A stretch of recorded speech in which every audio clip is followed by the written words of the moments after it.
On my 29th birthday, my father did not give me a card or a gift. Instead, he stood on a stage in front of 150 people and handed me an invoice for $527,000. That is the price tag he put on my existence.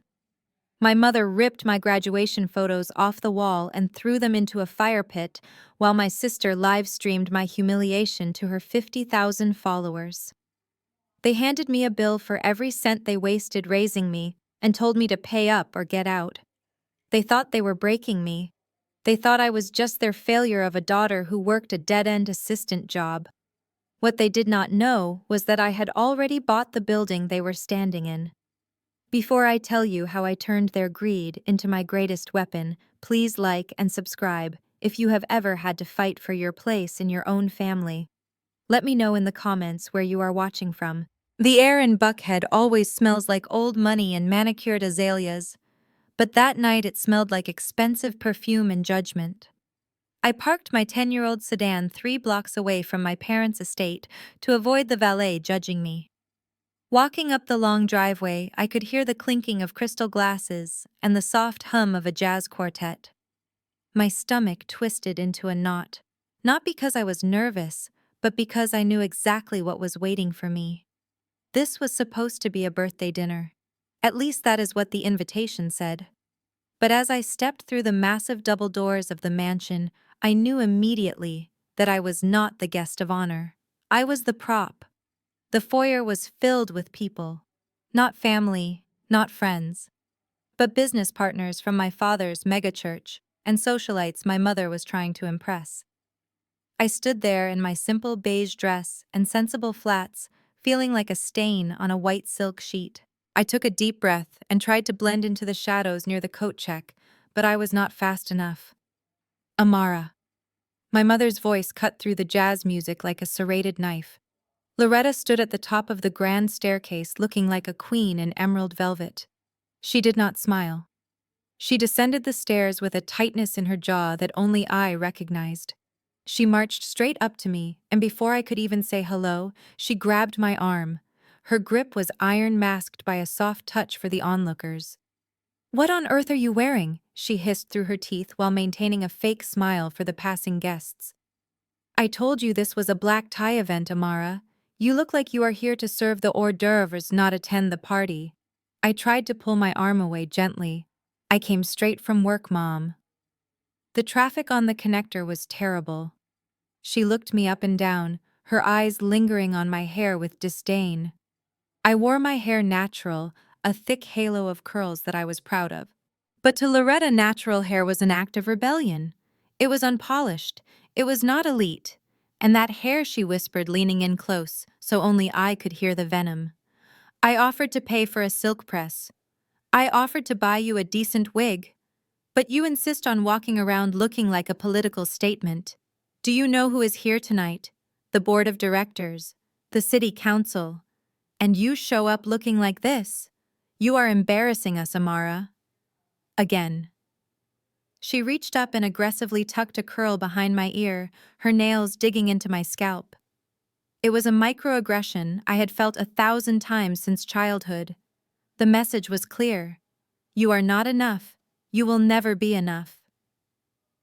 Just then the crowd parted and a cheer went up. I looked toward the entrance and saw my sister Chloe. She was everything I was not. She was wearing a sparkling silver gown that probably cost more than my car. Her weave was long, straight, and expensive, cascading down her back like a waterfall. She walked in with her husband Hunter on her arm, and the room seemed to gravitate toward them. "Look at your sister," my mother said, her voice instantly changing from scorn to adoration. "Look at Chloe. That is what a daughter is supposed to look like. She respects herself. She respects this family. Why can you not be more like her just for one night?" Chloe spotted us and floated over, basking in the attention. She held up her phone, which was already recording. "Hey guys, look who finally decided to show up," she said to her camera audience, not even looking me in the eye. "It is the birthday girl, I guess. Happy birthday, sis." She turned the camera to me, zooming in on my simple dress and my hair. I could see the comments already rolling in on her screen. Laughing emojis, questions about why I looked so dusty compared to her. Hunter laughed a low, condescending chuckle that made my skin crawl. Easy on her, babe, he said, patting my shoulder with a heavy hand. Not everyone is cut out for the spotlight. Some people are just born to be in the background, right, Amara? I stood there silent. I learned a long time ago that speaking up only gave them more ammunition. I looked around the room. 150 people. I recognized maybe 5 of them. There were no balloons for me. No photos of my childhood. The banner hanging above the fireplace did not say Happy Birthday, Amara. It said, The Wilson Family Legacy. That was the moment it clicked. This was never about me.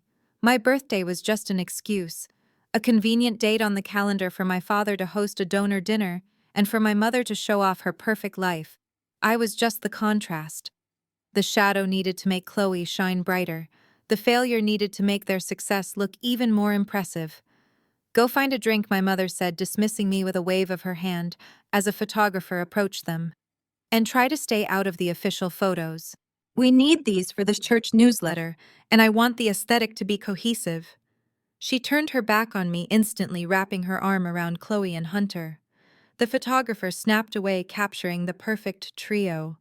The successful pastor, the elegant wife, the golden daughter. I stood 3 feet away, completely invisible. I walked toward the bar, my heart pounding against my ribs. I could hear the whispers of the guests as I passed. Is that the older daughter? I heard she works as a secretary somewhere. Such a shame when the rest of the family is so accomplished. I gripped my clutch so hard my knuckles turned white. They saw a woman who had failed. They saw a charity case allowed into the manor out of pity. They had no idea that the phone in my purse was buzzing with emails from a merger I had just closed that afternoon. A merger that would reshape the skyline of Atlanta. They had no idea that while they were sipping champagne paid for by church donations, I was managing a portfolio worth more than this entire neighborhood. But I kept walking. I kept my head down. Because I knew the night was just beginning. And I knew my father had a speech prepared. He loved speeches. He loved the sound of his own voice. But tonight, he had prepared something special. I could see him by the stage holding a folder. He looked excited. Manic, even. He tapped the microphone, and the feedback screeched through the room, silencing the chatter. Testing, testing, he boomed his voice, practicing the authority he used every Sunday in the pulpit. Everyone, please gather round. We have a very special presentation tonight. A little accounting of history, if you will. My mother found me in the crowd and shot me a look that said, Do not move. I froze. The air in the room shifted. This was not the warm fuzziness of a toast. This felt cold, calculated. I watched as my father hooked his laptop to the projector. A spreadsheet appeared on the massive screen behind him. Rows and columns of numbers, dates, expenses. The room went deadly silent. I saw my name at the top of the spreadsheet. Amara Wilson. Investment report. My blood ran cold. I thought they were just going to ignore me or insult my outfit. I did not know they had itemized my life. I did not know they were about to try and sell my dignity for a tax write-off. My father smiled a wide, predatory grin that did not reach his eyes. Daughter, come up here, he beckoned. Let us show these good people exactly what you are worth. I took a step forward. My legs felt heavy, but my mind was sharpening. The sadness was evaporating, replaced by a cold, hard clarity. They wanted a show. They wanted to put a price on me. Fine, I would walk onto that stage. But I was not walking up there as their victim. I was walking up there as an auditor. And I was about to find every single discrepancy in their books. The spotlight hit me blinding and hot.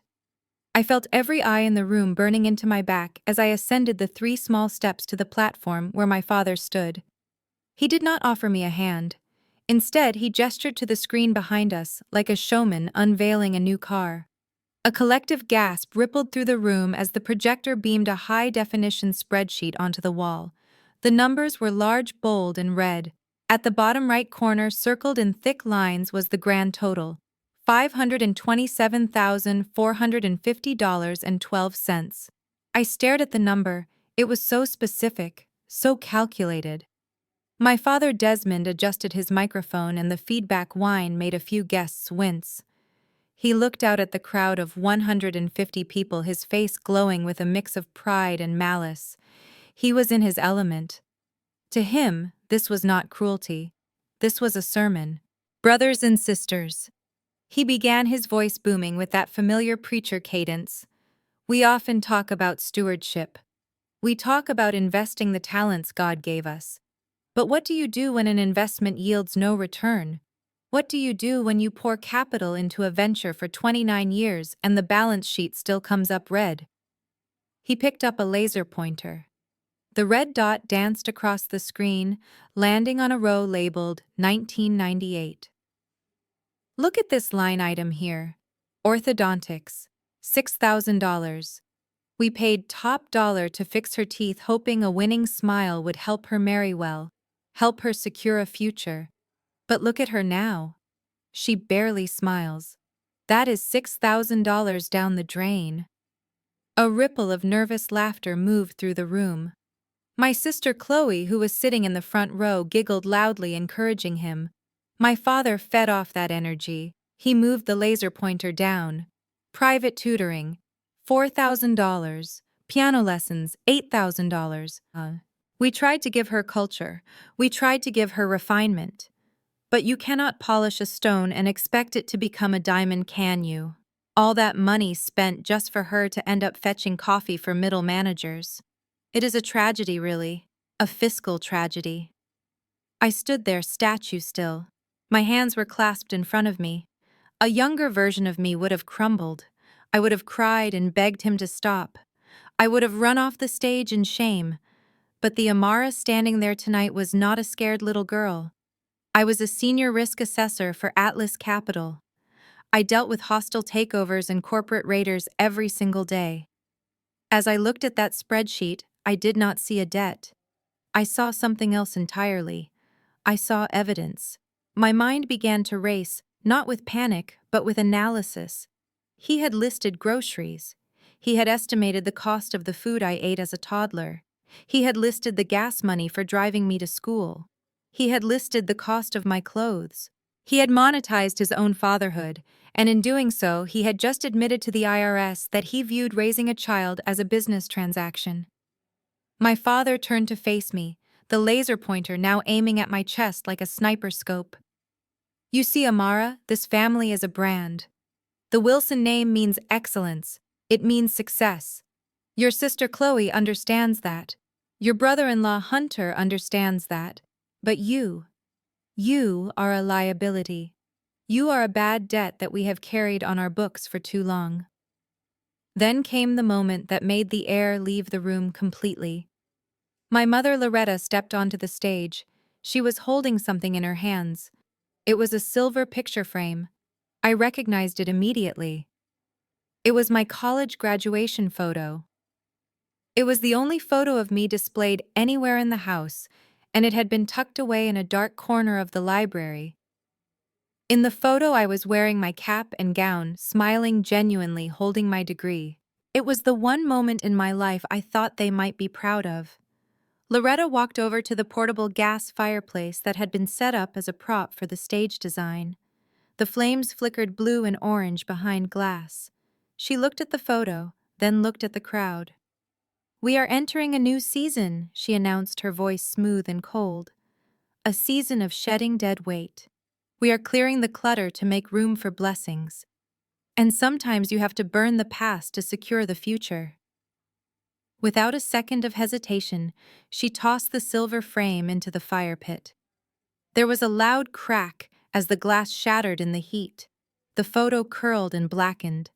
My smile in the picture melted away into ash. The room went silent. Even the sycophants stopped laughing. This was visceral. This was violent. It was a public erasure of my existence in this family. My mother dusted her hands off as if she had just taken out the trash. She walked over to my father and stood by his side, the picture of a supportive wife. My father turned back to me, his eyes hard and unyielding. So here's the deal, Amara. This invoice is your bill. $527,000. That is what you owe us for the burden of your existence. You can start a payment plan. You can take out a loan. I do not care how you do it.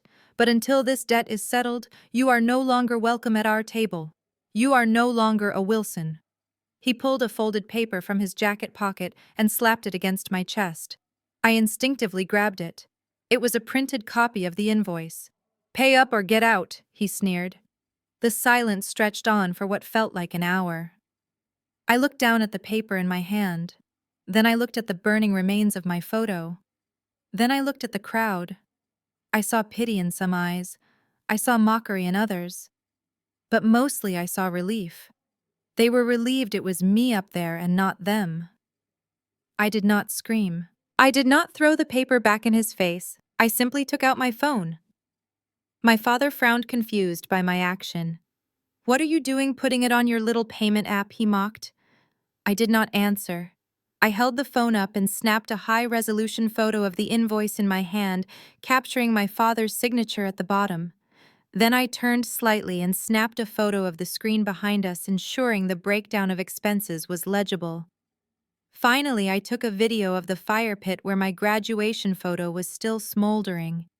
"You have absolutely no shame, do you?" my mother hissed, realizing I was not breaking down as planned. I looked her dead in the eye. My face was a mask of absolute calm. "I have the invoice," I said. My voice was quiet but steady. "Is there anything else?" My father looked disappointed. He wanted tears. He wanted a scene.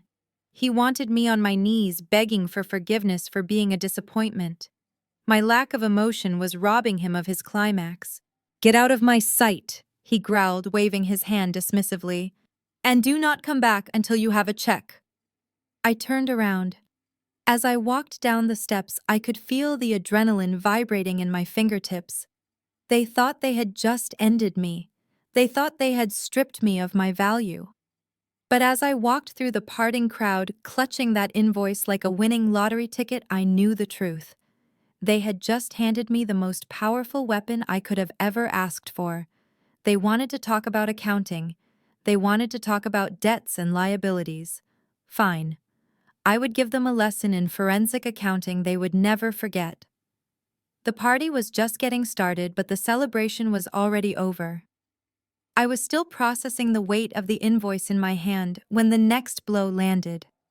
It did not come from my parents this time, but from the man who had married into our family and decided that his ring gave him the right to police my existence. Hunter reached across the table and snatched my car keys right off the linen tablecloth.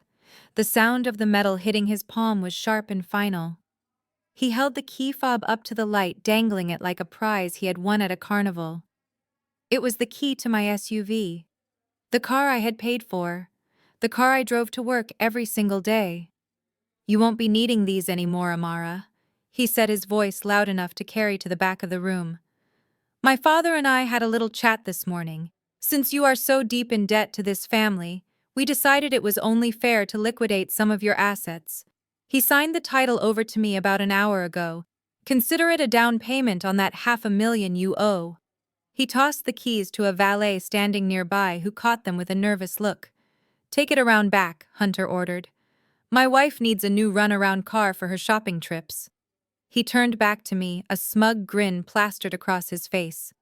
"Besides, Amara, look at the bright side. Taking the bus is much more economical for someone in your tax bracket. You might actually save enough money to buy yourself a decent dress for once." The crowd chuckled. It was a low, cruel sound. They were enjoying this. To them, this was justice. The prodigal daughter being stripped of her unearned luxuries. I felt a surge of rage so hot it almost blinded me, but I forced it down. I locked it away in the same cold storage where I kept my tears. Grand Theft Auto, I thought to myself. He just admitted to Grand Theft Auto in front of 150 witnesses. But the humiliation was not over. Just as I was about to turn away, a man stepped out from the shadows near the bar. A man I knew better than my own father. It was Mr. Sterling, the CEO of the mid-sized accounting firm where I had been working for the last 2 years. Or rather, the firm where I had been undercover. Mr. Sterling was a heavy-set man with a penchant for expensive scotch and cutting corners. He walked onto the stage, shaking my father's hand before turning to face me. "I am afraid the bad news does not stop there. Amara," he announced, his voice dripping with false regret. "Your father called me earlier this week. He was concerned about your ethics. And after conducting my own internal review, I have to agree with him." He pulled a white envelope from his jacket pocket. "You are fired, effective immediately." The room gasped. This was the final nail in the coffin. Losing my family was one thing. Losing my livelihood was another. "We found irregularities in your filing," Sterling lied smoothly. "Signs of gross incompetence. And frankly suspicion of embezzlement. We cannot have someone like that on our payroll. Consider this your official notice. Security will be waiting to escort you if you try to enter the building on Monday." He threw the envelope at my feet. It landed next to the spot where my graduation photo had been burned. I stood there stripped of everything: my car, my job, my family, my reputation. They had taken it all in the span of 10 minutes. My mother looked at me with triumph. My father looked at me with disdain. Chloe was still filming, zooming in on my face, waiting for the breakdown, waiting for the scream, waiting for the beg. But I did not beg. I reached into my purse and pulled out my phone again. My hand was steady as a rock. First, I snapped a photo of Hunter standing there empty-handed after tossing my keys. Then I swiped to the voice recorder app. I had set it to record the moment I walked into the room. It was still running. It had caught everything. Hunter's confession to taking my car. Sterling's accusation of embezzlement without proof. My father's extortion attempt. I tapped the stop button and saved the file. The little beep of the phone saving the data was the only sound in the room. Then I looked up. I looked past my father, past my mother, past Hunter and Sterling. I looked straight into the lens of Chloe's smartphone. I looked at the little red dot indicating she was live. I looked at the 50,000 strangers watching this dismantling of a human being. I stared directly into the camera lens, breaking the fourth wall of their reality show. "Message received," I said. My voice was not loud, but it carried. It was the tone of a judge delivering a verdict. "I accept these terms." I did not wait for a response. I did not ask for a ride. I did not say goodbye. I turned on my heel and walked toward the exit. The sound of my flats against the marble floor echoed through the silent hall. The crowd parted for me like the Red Sea, not out of respect, but out of confusion. They did not understand why I wasn't crying. They did not understand why I wasn't fighting back. I walked past the valet who was holding my keys. I did not try to take them back. Let Hunter drive the car. Let him add a felony to his record. It would only make the lawsuit sweeter. I pushed open the heavy double doors and stepped out into the humid Atlanta night. The air tasted like freedom. I walked past the line of luxury cars, past the security guards giving me pitying looks, and made my way to the service elevator in the parking garage. I pressed the button for the ground floor. As the metal doors began to slide shut, I saw my family one last time through the narrowing gap. They were toasting. My father was raising a glass of champagne. Chloe was laughing. They thought they had won. They thought they had cut off the dead limb.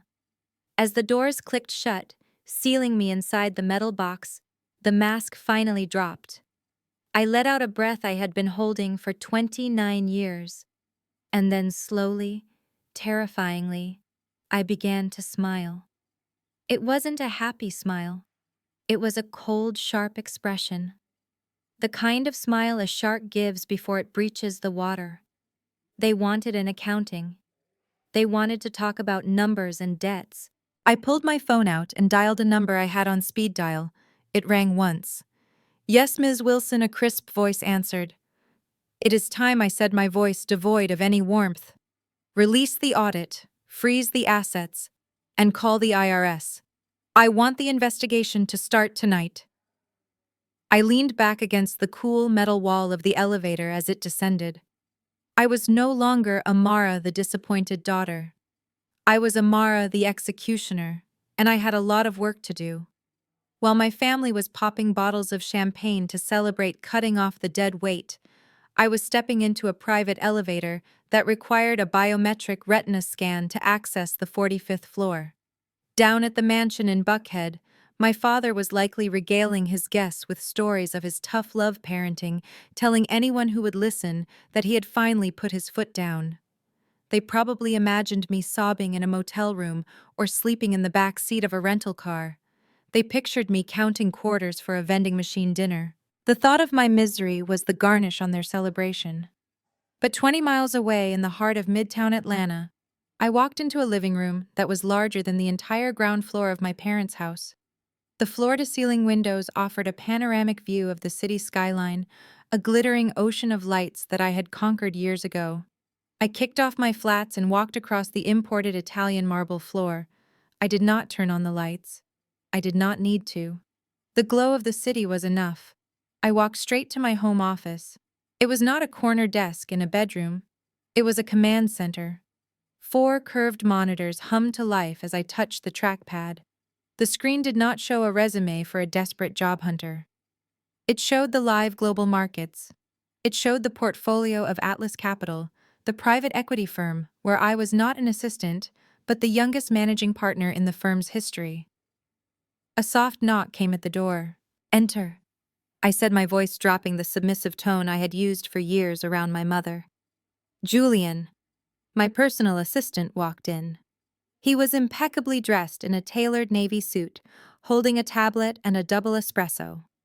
Julian was a man who had graduated top of his class from Harvard Law, yet he worked for me because he knew exactly where the real power in Atlanta resided. "Good evening, Ms. Wilson," Julian said, setting the espresso down on a coaster. "I trust the birthday dinner was memorable." "It was certainly eventful," I replied, taking a sip of the coffee. "Did you get the files I sent over from the car?" Julian nodded, tapping his tablet. "I have already forwarded the audio recording to the legal team. They are transcribing Mr. Sterling's termination speech as we speak. And I have the forensic team running a background check on the vehicle title transfer. It appears the notary stamp your father used belongs to a woman who died 3 years ago." I leaned back in my chair, a small smile playing on my lips. They were sloppy. They were so arrogant, so used to getting away with everything because of the church's reputation, that they did not even bother to cover their tracks. "Good," I said. "Draft the complaint. But do not file it yet. I want them to sweat for a few days. I want them to think they got away with it." Just then, my personal cell phone began to vibrate on the mahogany desk. It danced across the surface, buzzing angrily. I looked at the screen. "Mom." It stopped, then immediately started ringing again. "Mom." Julian glanced at the phone, then at me. "That is the 67th time she has called in the last 4 hours, he noted. "Should I block the number, ma'am?" "No," I said, picking up the phone but not answering it. "Let it ring. Every missed call is a data point. Every voicemail she leaves is admissible evidence of harassment. She is digging her own grave, Julian. Let us not take the shovel out of her hands." I watched the screen light up again. I could imagine her on the other end. She was probably drunk on wine and adrenaline, furious that I had not called to beg for forgiveness. She wanted me to crawl back. She wanted to hear me cry so she could graciously offer me a repayment plan with high interest. She wanted control. I swiped the screen, sending the call to voicemail. "Is the merger with the tech group still on schedule?" I asked, switching gears instantly. "Yes," Julian replied. "The board is ready to sign on Monday. They are just waiting for your final risk assessment." I looked at the monitors. Millions of dollars were moving at my command. Companies rose and fell based on my analysis, and yet my family thought I was too incompetent to afford a silk press. The irony was delicious. "I want you to add something to my schedule for next week," I told Julian. "Contact the bank that holds the mortgage on the church, and get me the contact information for the trustee of my grandmother's estate." Julian's eyes widened slightly. He knew what that meant. He knew I was not just going to defend myself, I was going to dismantle their entire infrastructure. "Consider it done," he said. He turned to leave but paused at the door. "Happy birthday, Amara." "Thank you, Julian." When the door clicked shut, I turned back to the window. My reflection stared back at me against the backdrop of the city. I did not look like the girl in the beige dress anymore. I looked like a predator. My father had given me an invoice for $527,000. He thought it was a debt. But as I looked at the skyscrapers of Atlanta, knowing I owned a piece of that skyline, I realized he was wrong. It was not a debt. It was a down payment. And I was about to collect the interest. The 4 days of silence were not a retreat. They were the calm before the storm. And when the storm finally hit them, they would not even have an umbrella. I turned back to my screens. The work was just beginning. I had an empire to run and a family to ruin. My father thought he was being clever when he printed out that invoice. He thought he was using the language of business to humiliate me. But in his arrogance, he forgot the most basic rule of accounting. You cannot have it both ways. You cannot claim a child as a dependent on your tax returns for 18 years, enjoying every deduction and credit the government offers, and then turn around and claim that the money spent on food and shelter was actually a business loan. By handing me a bill for $527,000, he had legally reclassified his parental duties as a commercial transaction. And since he had never declared this so-called loan to the IRS, he had just handed me written confession of tax fraud. I sat in my office staring at the digital scan of the invoice on my monitor. My legal team had already drafted the whistleblower complaint. It was beautiful in its simplicity. We were not suing him yet. We were simply reporting a discrepancy.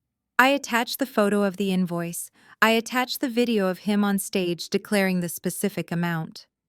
And then I attached a copy of his tax returns from the last decade, which as the executor of my grandmother's trust, I had legal access to. He had claimed me as a dependent until I was 24, citing that he provided more than half of my support. That deduction saved him thousands. But now with this invoice, he was stating that support was actually a loan expecting repayment. That meant the deductions were fraudulent. It meant the interest he was implicitly charging was unreported income. And since the money used to raise me came from his salary as a pastor of a tax-exempt church, he was effectively commingling charitable funds with personal lending. I hovered my mouse over the send button. I did not hesitate. I did not feel a pang of guilt. I thought about the fire pit. I thought about my graduation photo turning to ash. I clicked send. The email went straight to the Criminal Investigation Division of the Internal Revenue Service. 72 hours later, the atmosphere at the Wilson estate was very different. My mother Loretta and my father Desmond were sitting on the back veranda enjoying the afternoon sun. They were drinking Earl Grey tea from fine china and discussing the success of their little stunt. "I bet she is sleeping in her car right now," my mother said delicately, placing her teacup on the saucer. "I have not seen her online in days. Chloe says she has gone completely dark." My father chuckled, leaning back in his chair. "She needed a reality check, Loretta. We did the right thing. Tough love is biblical. Once she realizes she has nothing, she will come crawling back. And when she does, we will set up a payment plan. Maybe we can garnish her wages if she ever finds another job." They laughed. They actually laughed. They were so comfortable in their bubble of power that they did not hear the black government sedans pulling up the long driveway. They did not notice anything was wrong until the maid Maria stepped onto the veranda, looking pale and terrified. "Sir," she stammered, wringing her hands. "There are people at the door. They say they are federal agents." My father frowned, setting his newspaper down. Federal agents.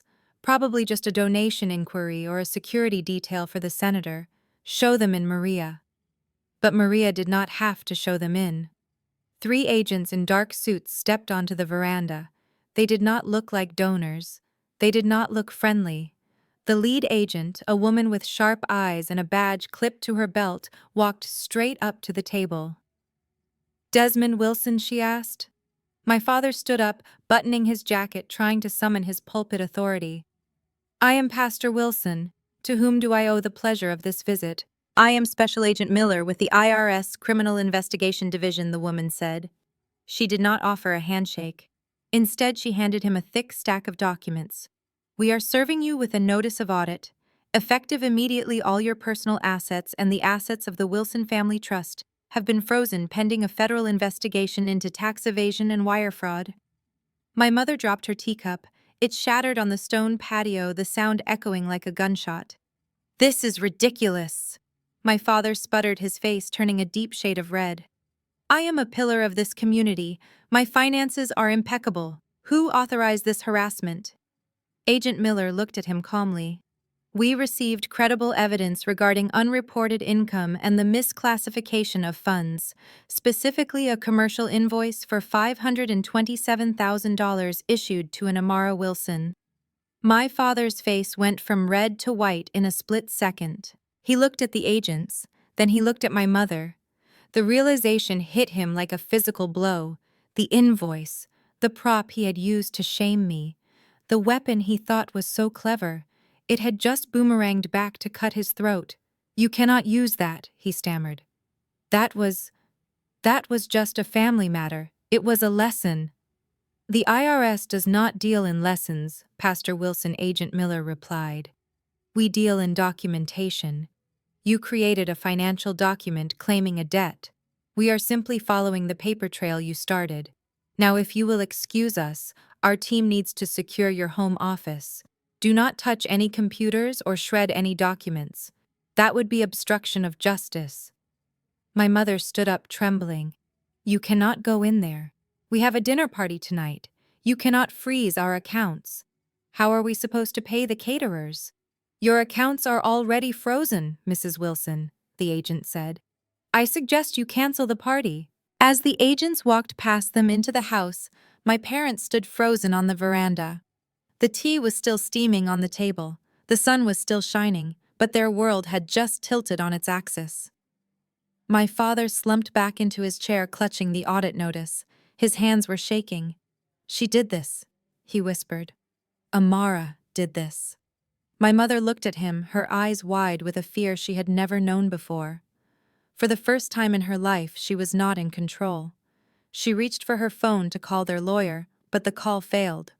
Service suspended due to non-payment, the automated voice said. The freeze was already in effect. Miles away in my penthouse, I watched the notification pop up on my screen. The asset freeze was confirmed. The first domino had fallen. I took a sip of water and went back to work. I did not need to see their faces to know the panic that was setting in. I knew exactly what was happening. The house of cards was collapsing and the wind was just picking up.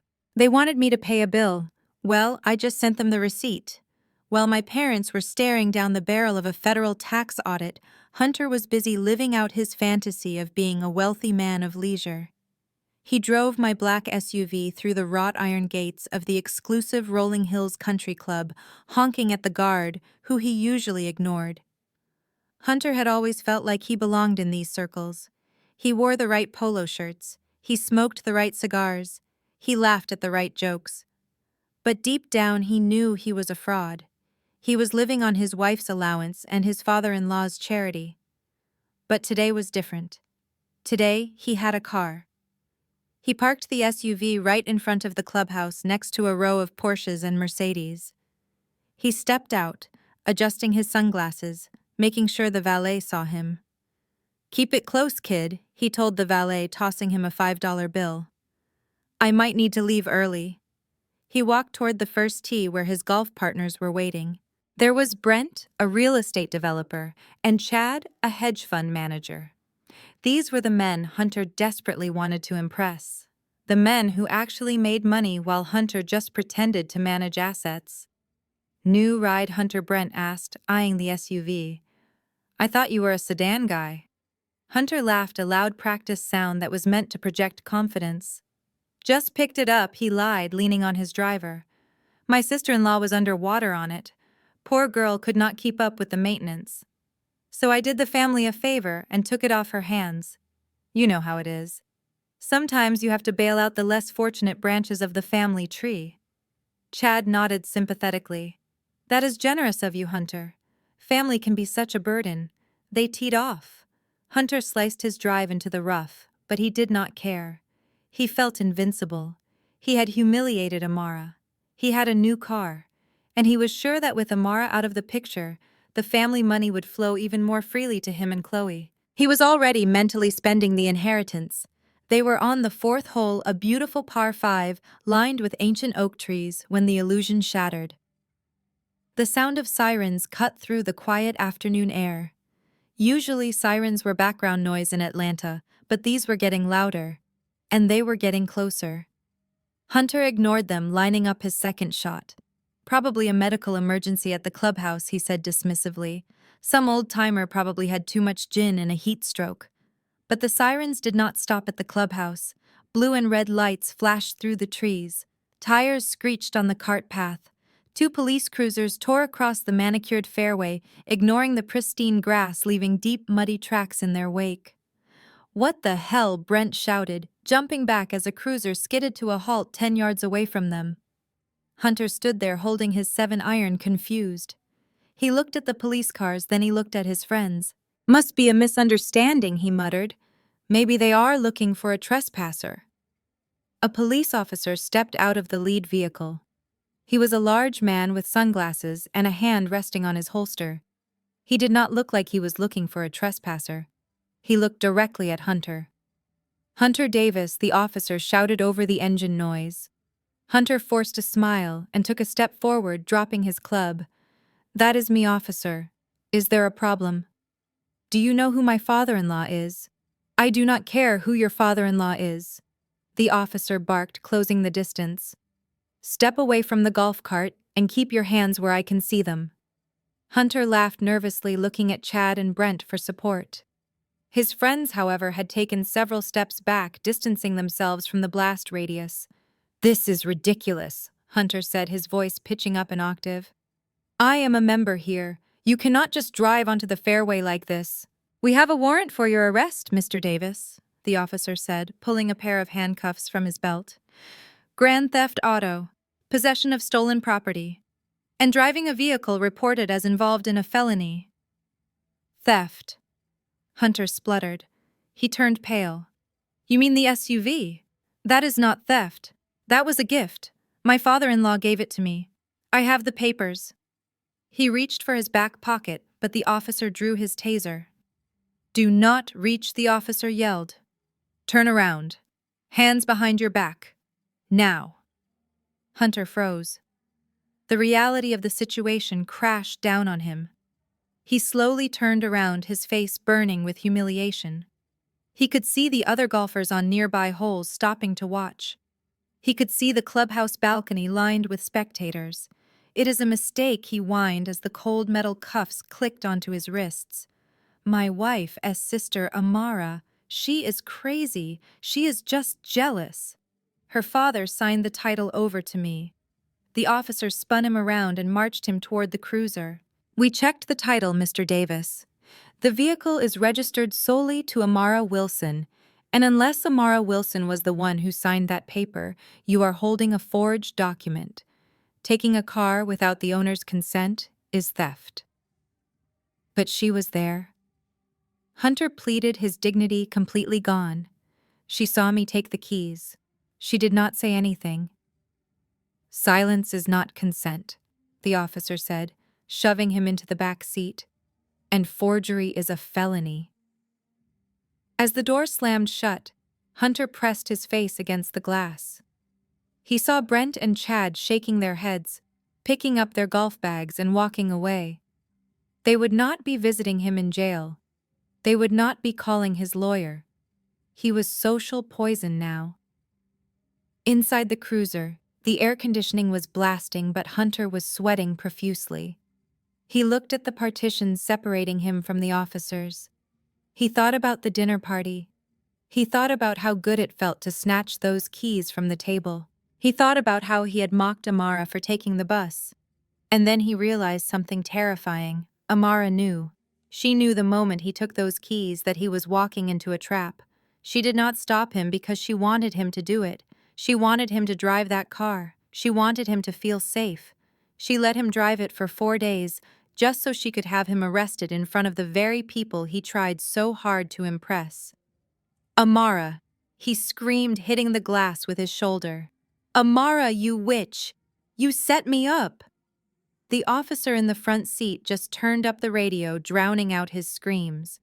As the cruiser pulled away, tearing up more of the expensive grass, Hunter realized his life as he knew it was over.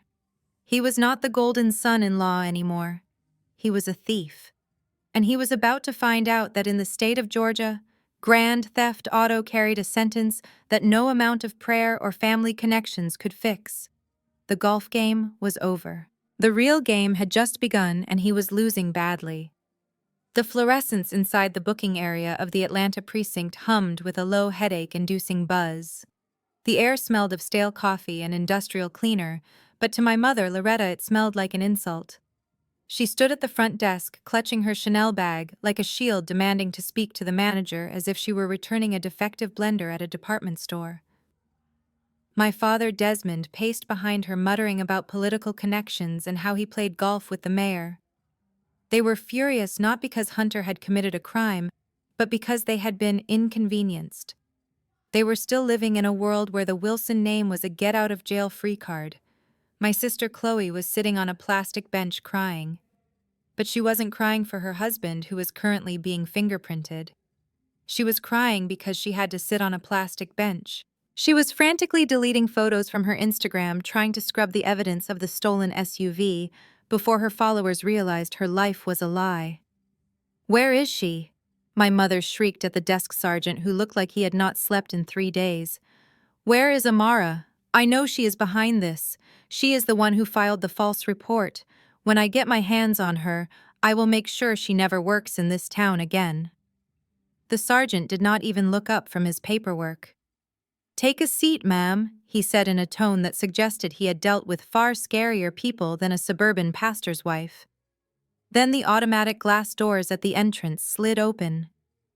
The humidity of the Atlanta night rushed in, followed by a silence that swept through the waiting room. It started with the car. Through the glass facade, everyone could see the vehicle that had just pulled up to the curb. It was not a police cruiser. It was not a taxi. It was a Mercedes Maybach, black on black, shining under the streetlights like a dark jewel. The tint was so dark you could not see inside. My father stopped pacing. He knew cars. He knew that car cost more than the church parsonage. A driver in a uniform stepped out and opened the rear door. A large man in a tailored suit stepped out first, scanning the perimeter. This was Marcus, my head of security. He looked at the precinct entrance, gave a nod, and then held the door open. I stepped out. For 29 years, my family had only seen me in beige cardigans and sensible flats. They saw the Amara who shopped at discount racks, the Amara who tried to disappear. The woman who walked into the precinct that night was a stranger to them. I was wearing a bespoke cream-colored power suit that was cut to perfection.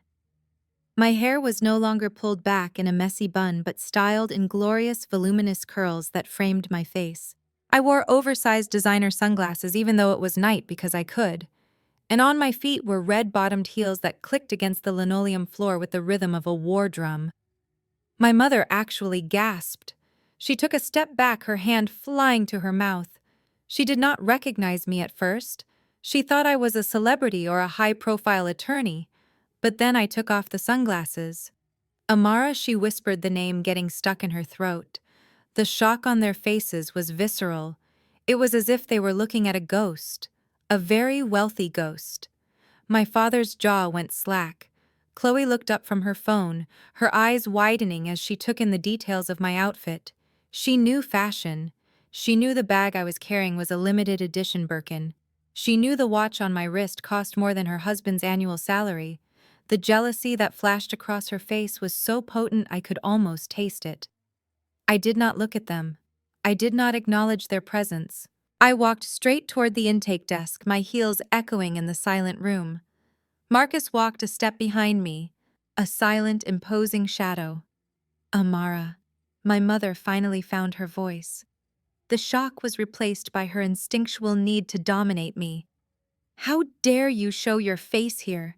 Look at you. Who are you trying to impress with this costume? You think renting a car and a suit makes you someone.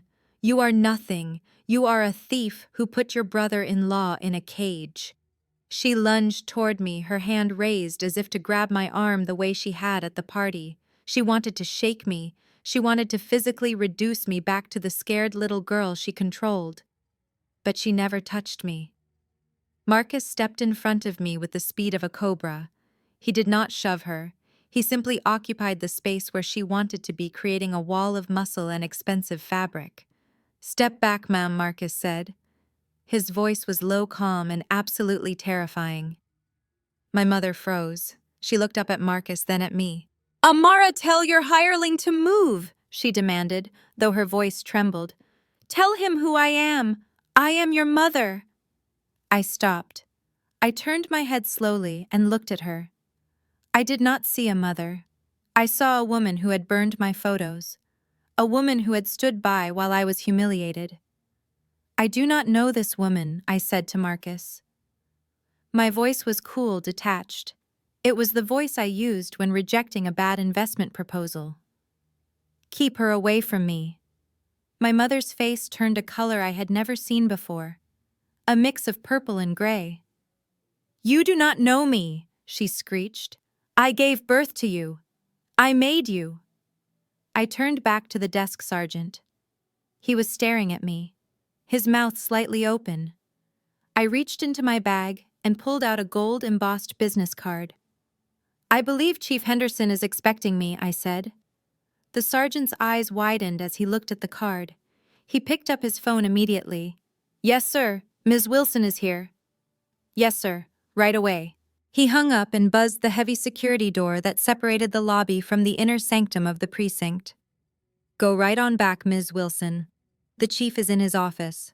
I walked toward the door. My father finally snapped out of his trance. He rushed forward, trying to leverage the situation. "Amara, wait. If you are seeing the chief, tell him this is a misunderstanding. Tell him Hunter is a good boy. We can fix this. We can work out the money." I paused with my hand on the door. I looked at my father. He looked small. Without his pulpit, without his stage, without his audience, he was just a desperate man in a wrinkled suit. "There is nothing to fix, Desmond," I said, using his first name for the first time in my life. "The system is working exactly as it should." I pushed the door open. My parents tried to follow me, trying to slip through the crack of opportunity. "Hey," the sergeant shouted, standing up. "You folks stay back. That area is authorized personnel only. Sit down or I will have you removed." I heard the door click shut behind me. The sound severed the connection between their world and mine. Through the wire-reinforced glass, I could see them. My mother was arguing with Marcus, who was immovable. My father was slumped against the wall, looking defeated. Chloe was staring at me through the glass, her expression a mix of hatred and awe. I walked down the hallway. Officers nodded at me as I passed. They knew who I was. Not because of my father, the pastor, but because my firm managed the pension fund for the city's police force. I was not a suspect. I was not a witness. I was a power player. Chief Henderson was waiting at his door. He was a stern man who did not suffer fools, but he greeted me with a warm handshake. "Ms. Wilson," he said, ushering me in. "I am sorry it had to come to this, but your forensic team provided us with everything we needed. The evidence against Mr. Davis is irrefutable." "Thank you, Chief," I said, taking a seat in the leather chair opposite his desk. "And my family. They are causing a scene in the lobby." He waved a hand dismissively. "We are used to noise, Ms. Wilson. Do not worry. They will not be allowed back here. But Mr. Davis has been asking for you. He claims this is all a prank. He says you gave him the car." I leaned back, crossing my legs. "I bet he does. But we both know that title transfer was notarized by a dead woman. And I have the logs from my security system showing he took the keys without permission." The chief nodded, opening a file on his desk. "We do. He is looking at 5 to 10 years, Ms. Wilson, plus the fraud charges. It is going to be a long night for him." I looked at the monitor on the chief's wall, which showed a live feed of the holding cells. I saw Hunter. He was sitting on a metal cot, his head in his hands. His polo shirt was stained with sweat. He looked nothing like the arrogant man who had dangled my keys in front of a party. He looked broken. I felt a strange sensation in my chest. I waited for the guilt. I checked for it like checking a pulse, but there was nothing. No guilt, no sadness. Just the cool, clean feeling of balance sheet correcting itself. "Can I see him?" I asked. The chief raised an eyebrow. "Are you sure? He is pretty agitated." "I am sure," I said, standing up. "I think he needs to see that I am not the one in the cage anymore." As I walked toward the holding area, flanked by an officer, I adjusted my jacket. I was about to face the man who had mocked me for taking the bus while driving the car I paid for. I was about to show him that while he was playing checkers, I had been playing three-dimensional chess. The reunion was over. The lesson was about to begin. The interrogation room smelled of stale coffee and desperation, but to Arthur Sterling it must have smelled like an inconvenience. I watched through the one-way mirror as he paced back and forth, checking his gold watch every 30 seconds. He was a man used to country clubs and boardrooms, not cinder-block walls and bolted-down metal tables. He had likely convinced himself that he was here as a witness. In his mind, he was the respectable CEO who had dutifully reported a disgruntled employee. He had no idea that the disgruntled employee was currently standing on the other side of the glass, holding the detonator to his entire life. Chief Henderson stood beside me, arms crossed. "He has been asking for his lawyer," the chief murmured. "But he also keeps asking for water. He is sweating, Ms. Wilson. He knows the walls are closing in." I adjusted the cuff of my bespoke blazer. "Let us not keep him waiting, Chief. I have a company to liquidate." I opened the heavy steel door and stepped inside. Sterling spun around, ready to bark at a junior officer. When he saw me, his face contorted into a sneer of disbelief. "Amara," he scoffed, letting out a sharp breath of annoyance. "What in God's name are you doing here?" I told the officers I wanted to speak to the person in charge, not the secretary I fired for incompetence. "You really have some nerve showing up here after the stunt you pulled at the party." I did not say a word. I simply pulled out the metal chair opposite him and sat down. The screech of the chair legs against the concrete floor was the only sound in the room. I placed a thick leather-bound folder on the table between us. I rested my hands on top of it and looked him dead in the eye. "Sit down, Arthur," I said. My voice was not loud, it was not emotional. It was the flat effect of a coroner pronouncing a time of death. He bristled at the use of his first name. "Excuse me," he sputtered, his face turning a blotchy red. "You do not address me like that. I am the CEO of Sterling Solutions. You are a nobody who is about to be indicted for embezzlement. Now get out of my way so I can talk to the detectives." He turned to the door, expecting the police to come rushing in to remove me, but nobody came. The door remained shut. The silence stretched out thick and suffocating. Slowly, the realization began to dawn on him. He looked at the mirror. He looked at the camera in the corner. Then he looked back at me. "Why are they letting you stay in here?" he asked, his voice losing some of its bluster. "Because, Arthur," I replied, opening the folder, "I am not here as your former employee. I am here as the forensic auditor who has spent the last 2 years inside your company tracking every single cent you stole." I slid a single sheet of paper across the table. It was a bank transfer record. Sterling picked it up, his hands trembling slightly. "What is this?" he asked, feigning ignorance. "That is a wire transfer for $50,000 from my father's church building fund to a shell company in the Cayman Islands called Horizon Ventures," I explained. "And here is the corresponding transfer from Horizon Ventures into your personal offshore account, minus a 10% laundering fee." Sterling's face went pale. He dropped the paper as if it were burning his fingers. "You hacked my accounts," he hissed. "This is illegal. This is inadmissible." I laughed. It was a dry, humorless sound. "I did not hack anything, Arthur. I have had access to these accounts since day one. You see, when you hired me, you thought you were getting a desperate girl who needed a paycheck. You put me in accounting thinking I was too stupid to notice the patterns. But you forgot one thing. You forgot to check who actually owns the building you rent. You forgot to check who sits on the board of the bank you use. I leaned forward, my eyes locking onto his. You laundered money for my father. You took donations meant for orphans and soup kitchens, and you washed it through fake consulting fees. You helped him evade taxes, and in return, he helped you secure contracts with the city council. It was a perfect ecosystem of corruption. Until you decided to make me the scapegoat. Sterling slammed his fist on the table. This is insane. You are lying. I fired you because you were stealing. I have the termination letter right here. I fired you, he screamed, desperate to regain control of the narrative. I am the boss. You are nothing. I stood up slowly, towering over him, as he sat slumped in the metal chair. You think you fired me? I asked quietly. Arthur, let me clarify the corporate structure for you. Sterling Solutions is a subsidiary of a holding company called Aurelius Group. Aurelius Group was acquired 18 months ago by a private equity firm. I paused, letting the silence hang in the air. That firm is Atlas Capital. Sterling's eyes widened. He knew Atlas Capital. Everyone in finance knew Atlas Capital. They were the sharks that ate the whales. I am the managing partner at Atlas Capital, I said, delivering the blow with surgical precision. I own 60% of your company, Arthur.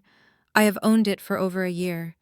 I bought it specifically because I suspected you were helping my father hide assets. I just needed to be on the inside to prove it. I watched as his soul seemed to leave his body. The arrogance evaporated, leaving only a terrified old man. You own the company, he whispered. I picked up the folder and tapped it against the table, aligning the papers. So no, Arthur, you did not fire me. In fact, you have never been my boss. I have been yours. And as of this morning, I have executed an emergency board resolution. I leaned down close to his ear so he could hear every syllable. I am dissolving Sterling Solutions. The company no longer exists. Your assets are being liquidated to pay back the charities you stole from. Your golden parachute has been set on fire. And since you used company resources to commit a federal crime, your corporate veil has been pierced. That means the feds are coming for your house, your boat, and that little villa in Tuscany you thought was so secret. Sterling slumped forward, putting his head in his hands. A low moan escaped his lips. Please, Amara, he begged, his voice muffled. I have a family. I have grandchildren. Your father made me do it. He said it was God's money. God has nothing to do with this, I said, straightening up and smoothing out my suit jacket. And neither do I. Not anymore. I turned to the mirror and nodded. The door opened immediately. 2 federal agents stepped in, cuffs ready. Arthur Sterling, you are under arrest for money laundering, wire fraud, and racketeering, one of the agents announced, pulling Sterling to his feet. He looked at me one last time as they dragged him out. His eyes were pleading, but I felt nothing. He had stood on that stage and called me incompetent. He had tried to destroy my reputation to save his own skin. As they hauled him into the hallway, I heard him sobbing. It was a pathetic sound. I walked out of the interrogation room and met Chief Henderson in the hallway. That was efficient, the chief said, shaking his head in disbelief. You just dismantled a 20-year criminal enterprise in 10 minutes. I looked at the empty interrogation room. They thought I was an investment liability chief. I just wanted to show them what a real liquidation looks like. I checked my watch. The night was young. Hunter was in a cell. Sterling was in cuffs. My parents were at home with frozen bank accounts. But there was one loose end left. One person who was still out there thinking she could spin this into a social media sob story.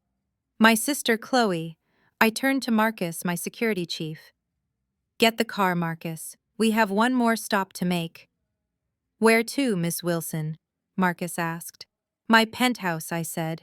My sister has been living her best life on my credit. It is time she learned what happens when the bill comes due. While Arthur Sterling was trading his tailored suit for a prisoner jumpsuit, my sister Chloe was busy doing what she did best.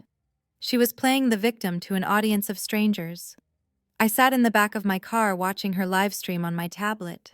She had set up a ring light in the lobby of the police station. Her makeup was artfully smeared to look like she had been crying for hours, but I knew my sister. I knew she had checked her reflection 10 times before hitting the record button. She was sobbing into the camera, telling her 50,000 followers that her jealous older sister had framed her husband and destroyed her family. She was good. I had to give her that. She had the tears, she had the trembling lip, she had the perfect angle that made her look small and defenseless. "Guys, I do not know what to do," she whispered, wiping a dry eye. "My sister Amara has always hated me because I am happy. She is using some corrupt connections to attack Hunter. We need money for a lawyer. Please, if you can donate to the link in my bio, anything helps. We are fighting for justice against a tyrant." The comments were flooding in. People were sending heart emojis. They were calling me a monster. They were donating money. My sister was monetizing her own husband's arrest. It was grotesque, but it was also the perfect trap. I looked at Julian, who was sitting next to me with his laptop open. "Is it ready?" I asked. Julian nodded. "The forensic accounting on her personal spending is complete. We cross-referenced the dates of the withdrawals from the church charity fund with her social media posts. It is a perfect match." "Do it," I said. "Post it everywhere. Tag her sponsors. Tag the brands she claims to represent. Let the world see what the golden child really spends her money on." Julian hit enter. On the screen, I watched the chaos unfold in real time. One moment, Chloe was crying about justice. The next moment, the comment section stopped moving. Then it exploded. But this time, there were no heart emojis. "Wait a minute," one comment read. "Is this true? Did you buy a Birkin bag with money meant for the soup kitchen?" Chloe frowned, leaning closer to the screen, confusion flickering across her face. "What are you talking about?" she asked. "I am not reading hate comments, guys, only positive vibes." But she could not delete them fast enough. My team had released a side-by-side comparison. On the left were the bank transfers from the Children's Hope Fund: $5,000, $10,000, $20,000. On the right were Chloe's Instagram posts from the exact same days: a new Chanel flap bag, a weekend trip to Cabo, a pair of diamond earrings. The caption my team wrote was simple: "Chloe Wilson asks for donations for legal fees. Here is where your last donation went." I watched the color drain from Chloe's face as she realized what was happening. Her phone started blowing up with notifications, but they were not donations. They were cancellations. A major fashion brand she had been working with for months dropped a comment that was pinned to the top of the chat. "Due to recent revelations regarding the misappropriation of charitable funds, we are terminating our partnership with Chloe Wilson, effective immediately. We do not condone theft." Then another brand followed. Then a skincare company. Within 3 minutes, Chloe lost every single sponsorship she had spent 5 years building. Her income stream evaporated instantly. "I did not do that," she screamed at the phone, forgetting her act. "That is fake. Amara photoshopped that. Stop saying I am a thief. I deserve nice things. I am an influencer. It is my job to look good." She was spiraling. She was admitting it without realizing it. She truly believed she was entitled to steal money from orphans because she needed to look rich on the internet. Just then, the heavy security doors behind her buzzed open. Hunter stepped out. He looked like a man who had been through a war. His clothes were wrinkled. His hair was a mess. He had spent hours in a holding cell, and he had clearly been crying. He had made bail, but he looked broken. Chloe spun around, seeing him. She saw a lifeline. She saw a prop to help her get sympathy back. "Hunter," she cried, rushing toward him, with the phone still recording. "Baby, tell them. Tell them Amara is lying.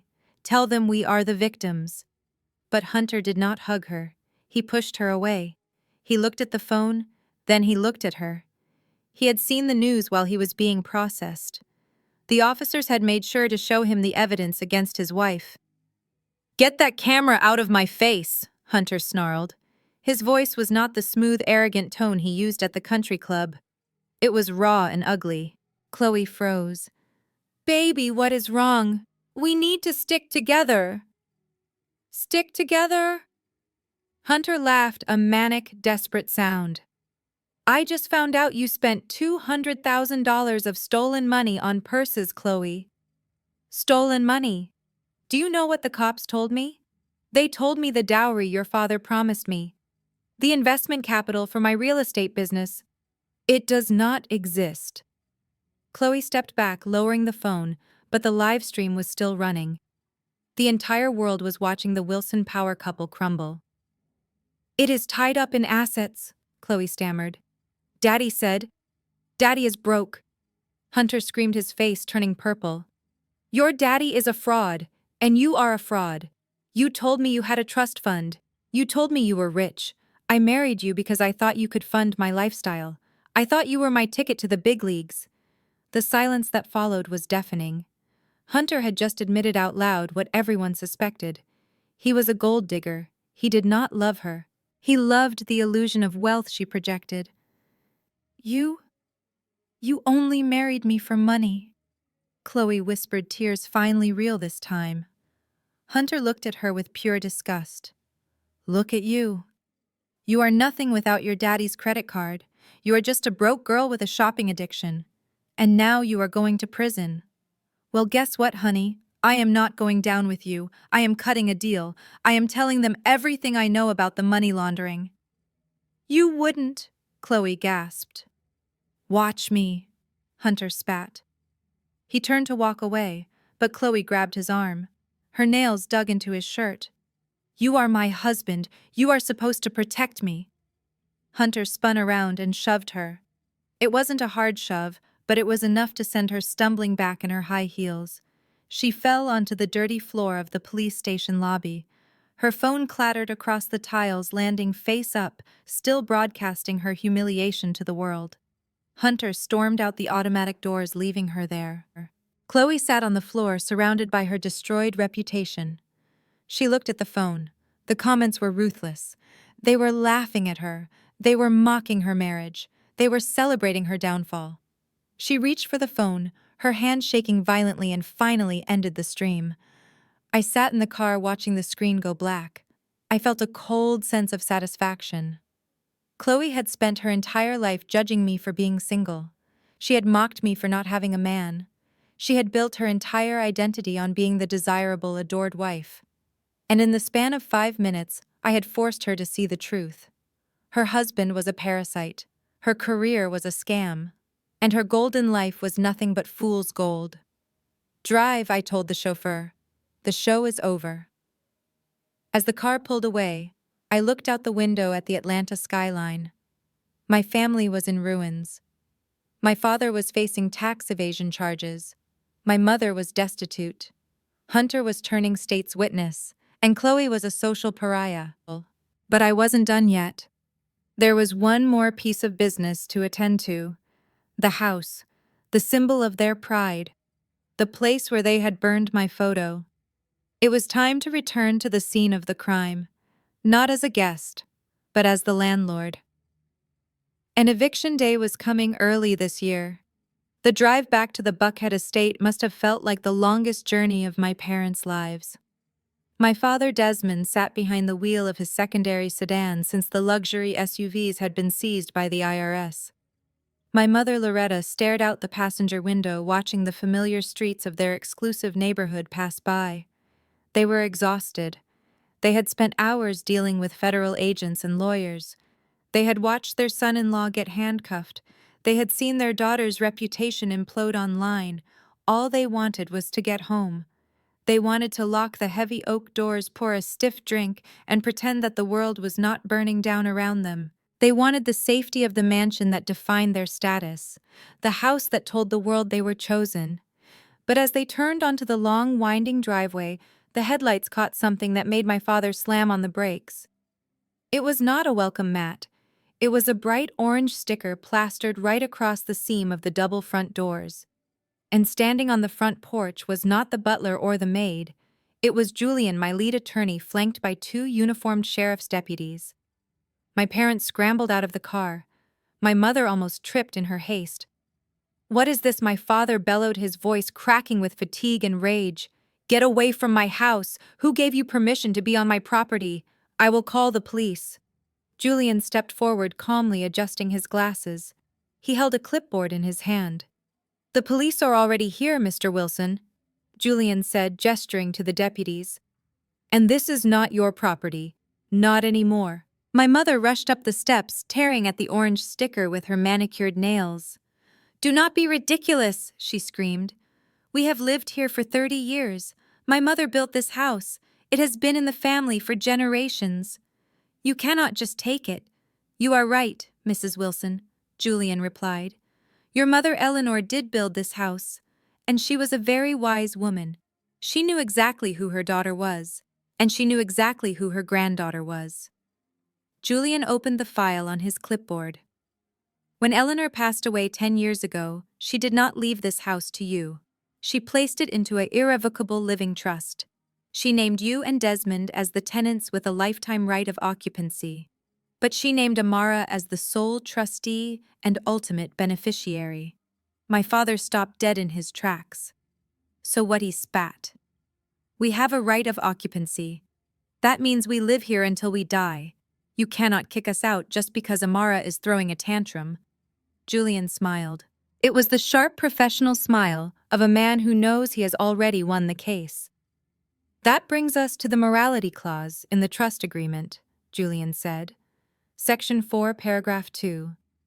"The tenants may occupy the residence solely on the condition that they maintain a harmonious and supportive family environment. Any act of public disownment, psychological abuse, or malicious destruction of family bonds constitutes a material breach of the trust." My mother froze. Her hand dropped from the door handle. "Harmonious environment," she whispered. "That is subjective. You cannot prove we broke a subjective rule." Julian tapped his tablet and turned the screen toward them. It was playing a video, but it was not a legal deposition. It was the live stream from my birthday party. The video showed my father standing on stage handing me the invoice. It showed my mother throwing my graduation photo into the fire. It showed the crowd laughing. It showed the systematic dehumanization of the trustee. "This video was broadcast to 50,000 people," Julian explained. "It is irrefutable evidence of public disownment. By declaring Amara was no longer a Wilson and demanding she leave the family, you legally triggered the eviction clause. You stated she was not family. Therefore, you are no longer protecting the family harmony required to live under this roof." My father stared at the screen. He was watching his own arrogance destroy his life. He had wanted that moment to be viral. He had wanted everyone to see how tough he was. Now that same footage was the key that locked him out of his home. "This is a mistake," he stammered, his bluster completely gone. It was just a performance. We did not mean it." "The trust does not understand sarcasm, Mr. Wilson," Julian said, closing the file. "The eviction notice is effective immediately. Since you have breached the fiduciary duty to the family unit, your right of occupancy is revoked. The title reverts fully to the trustee, Amara Wilson." My mother collapsed onto the stone steps. She looked at the massive columns of the house. This house was her identity. It was where she hosted her charity galas. It was where she looked down on the neighbors. Without this address, she was nobody. "Where are we supposed to go?" she wailed, tears streaming down her face. "All our money is frozen. Our cars are gone. You cannot throw us on the street." Julian checked his watch. "You have 30 minutes to collect personal essentials, clothes, toiletries, and medication. No furniture, no art, no electronics. Anything purchased with family funds remains the property of the trust. The deputies will escort you inside to ensure you do not damage the assets." He signaled to the deputies, who stepped forward, unlocking the door, not with a key, but with a bolt cutter, snapping the padlock my father had installed just weeks ago. The sound of the metal snapping was final. I watched all of this from the security feed on my laptop in the penthouse. I saw my parents walking into their own home like criminals. I saw them frantically shoving clothes into garbage bags because they could not find their suitcases. I saw my father try to take his collection of vintage watches, only to have a deputy stop him saying those were listed as investment assets. It was a brutal dismantling of a lifestyle, but it was fair. My grandmother Eleanor had loved me when no one else did. She had seen how my parents treated me even back then. She had whispered to me once that she would always protect me. I never knew what she meant until I read the trust documents after law school. She had built a trap door under my parents' feet and handed me the lever. She knew that one day they would push me too far. I watched them walk out of the house 30 minutes later. My mother was dragging a black trash bag full of designer dresses that she would have nowhere to wear. My father was holding a box of heart medication and a Bible. They stood on the driveway as the deputies locked the doors and placed a new seal on the frame. Julian walked over to them one last time.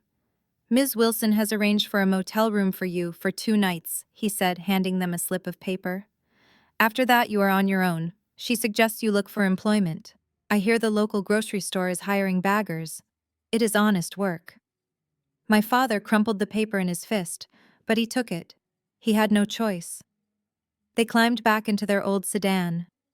As they drove away down the dark driveway, leaving the mansion behind, I took a sip of my tea. I remembered the nights I had cried in that house. I remembered hiding in my room while they threw parties I wasn't invited to. I remembered feeling like a guest in my own home. Now the tables had turned completely. The house was finally quiet. The toxicity had been scrubbed out. They had tried to bill me for my childhood. They had tried to charge me for the roof over my head, so I did the only logical thing. I took the roof back, and as I closed the laptop, I knew that for the first time in 30 years, that house in Buckhead was finally clean. News travels faster than light in the tight-knit circles of Black elite Atlanta, especially when that news involves money. The moment the story broke that I was not a broke executive assistant, but a managing partner at a global private equity firm, the vibration of my phone changed. For years, my phone had been silent. Now it was buzzing so constantly that I had to hand it over to my security team just to get any work done. Suddenly I had cousins I had not seen since kindergarten reaching out to remind me of how close we used to be. I had aunts who had ignored me at Christmas for a decade sending me Bible verses about the importance of family unity. My inbox was flooded with business proposals and requests for loans and tearful apologies that were clearly copy and pasted from the internet.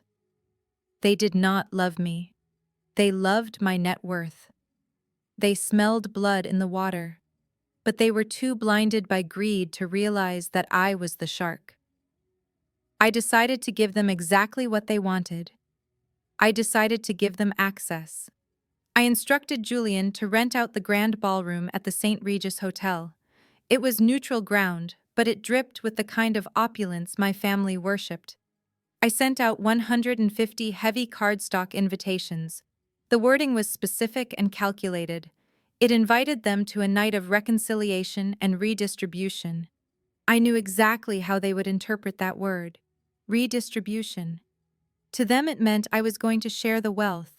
It meant I was going to be the dutiful daughter who bought everyone a new car to prove I was a good person. They took the bait hook, line, and sinker. On the night of the event, the ballroom was packed.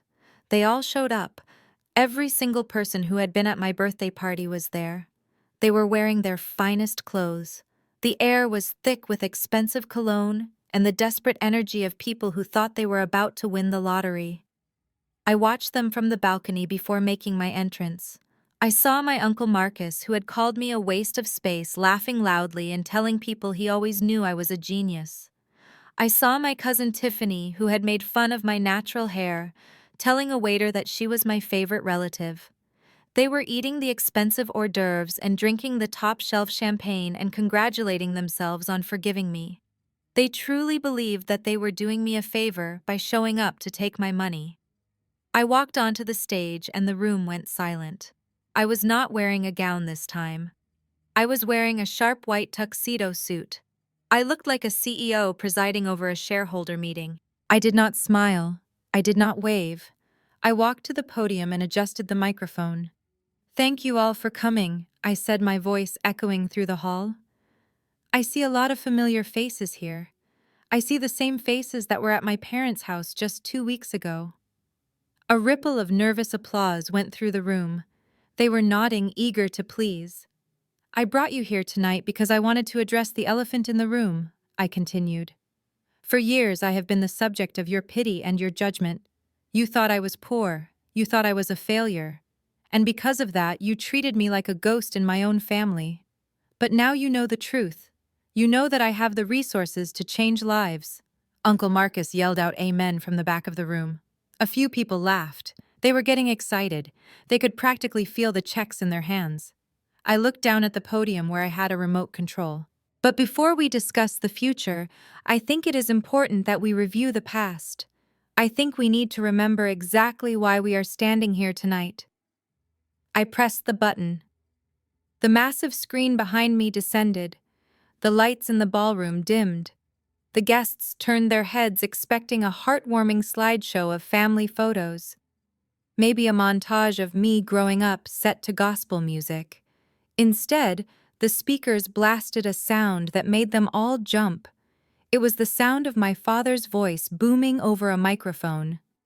"You are a bad investment, Amara." The screen lit up with the high-definition footage from my birthday party.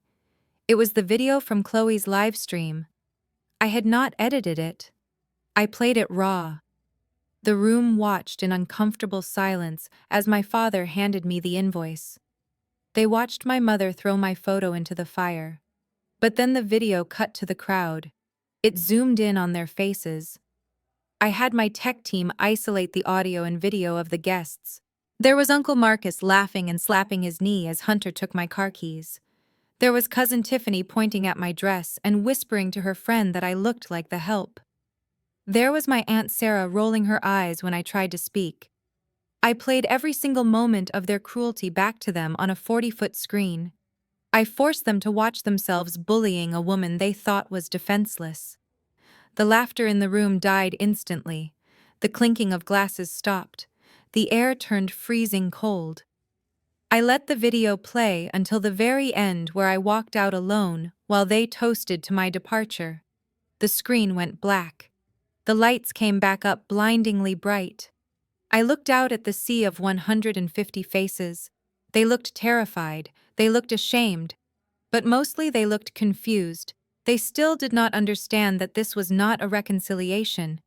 "I saw you," I said, my voice cutting through the silence like a blade. "I saw every single one of you. You drank my father's champagne, and you laughed while he tried to destroy me. You did not stand up for me. You did not walk out. You stayed. You applauded. And now you are here eating my food and drinking my wine, expecting a reward for your loyalty." I signaled to the waitstaff. A team of 20 servers marched out from the kitchen, but they were not carrying dessert trays.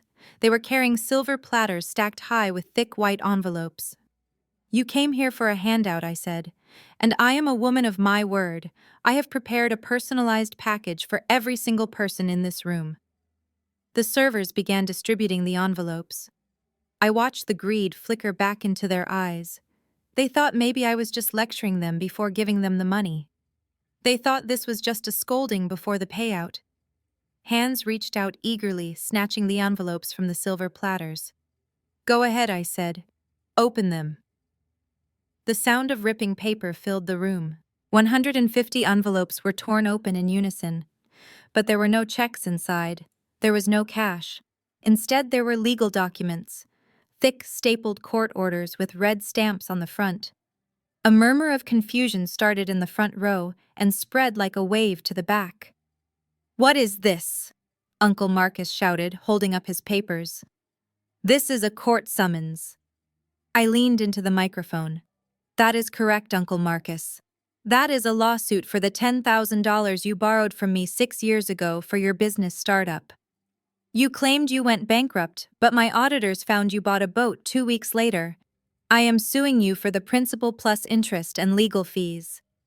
I looked at Aunt Sarah. Aunt Sarah, that is a cease and desist order regarding the lies you have been spreading about me at church. If you mention my name one more time in your prayer circle, I will sue you for defamation of character. I looked at the rest of the room. And for the rest of you, what you are holding is a permanent restraining order. It mandates that you stay 500 feet away from me, my home, and my place of business. It bans you from contacting me via phone, email, or social media. If you violate this order, you will be arrested for contempt of court. The room erupted. People were shouting, some were crying. They were waving the papers in the air, screaming that I could not do this to family. Family, I laughed, and the sound echoed off the walls. You are not family. You are parasites. You were happy to watch me bleed when you thought I was poor. The only reason you are here is because you smell money. Well, the bank is closed. I stepped out from behind the podium. You have 5 minutes to vacate the premises before the police arrive to enforce the trespassing laws. And do not bother taking the centerpieces. I have already itemized everything in the room, and if anything is missing, I will add it to your legal bill. I did not wait for them to leave. I turned my back on them just like they had turned their backs on me. I walked off the stage, my white suit glowing under the spotlight. Behind me, I heard the chaotic sounds of 150 greedy people realizing they had walked into a trap. They were scrambling for the exits, pushing each other out of the way, just as selfish in defeat as they were in victory. I walked through the kitchen and out the back door where Marcus was waiting with the car. I sat in the back seat and took a deep breath. I felt lighter. I had just surgically removed the cancer that had plagued my life for decades. I had not just burned the bridge, I had nuked it. And as we drove away from the hotel, leaving the chaos in the rearview mirror, I knew I would never have to fake a smile at a family reunion ever again. The roster was cleared. I was finally free. The collapse of the Wilson dynasty did not happen with a bang, but with the scratching of a cheap ballpoint pen on a plea deal agreement. Hunter Davis, the man who had sneered at me for driving a sedan, sat in a small gray interrogation room and sold his soul to save his skin. He did not look like a member of the elite anymore. He looked like a cornered animal. The district attorney had offered him a choice. He could go to prison for 10 years for grand theft auto and fraud, or he could testify against the mastermind behind the money laundering scheme. Hunter did not hesitate. He did not ask for time to think. He did not ask to call his wife. I watched the video deposition later. Hunter leaned into the microphone, his eyes darting around the room nervously. "It was Desmond," he said, his voice cracking. "My father-in-law. He set everything up. He told me the car was a gift. He told me the accounts were clean. I was just following orders. I am a victim here." He threw my father under the bus with the same ease he had thrown my keys to the valet. But his betrayal did not stop there. Hunter knew that a wife cannot be forced to testify against her husband, but a bitter ex-wife is a prosecutor's dream. So before the ink was even dry on his plea deal, he instructed his court-appointed lawyer to file for divorce. He cited irreconcilable differences and fraud, claiming Chloe had misled him about her financial status. He abandoned my sister not because he fell out of love, but because she was no longer a useful asset. He left her alone to face the public humiliation while he tried to crawl into a hole of witness protection. While Hunter was singing like a canary, my father was preparing for his Sunday sermon. Even with his accounts frozen and his house seized, Desmond Wilson still believed he was untouchable inside the walls of his church. He stood in the pulpit wearing his white ceremonial robes, looking out at the congregation. The pews were not as full as usual. The rumors had started to spread, but Desmond preached with a manic intensity, desperate to hold on to the last scrap of his power. "The devil is testing us," he shouted, wiping sweat from his brow. "Enemies are at the gate. They want to tear down what we have built. But we shall not be moved." He raised his hands to the ceiling, waiting for the chorus of amens. Instead, he heard the heavy thud of the sanctuary doors swinging open. The silence that fell over the church was absolute. Walking down the center aisle were not latecomers seeking salvation. It was a team of federal agents flanked by uniformed police officers. They did not run. They walked with the slow, deliberate pace of inevitable justice. Desmond stopped mid-sentence. His hands shook in the air. He looked at his deacons sitting in the front row, hoping they would stand up and defend him, hoping they would form a human wall. But the deacons looked at the floor, they looked at their Bibles. They looked anywhere but at him. They knew about the missing charity funds. They knew about the shell companies. They were not going to go down with the captain.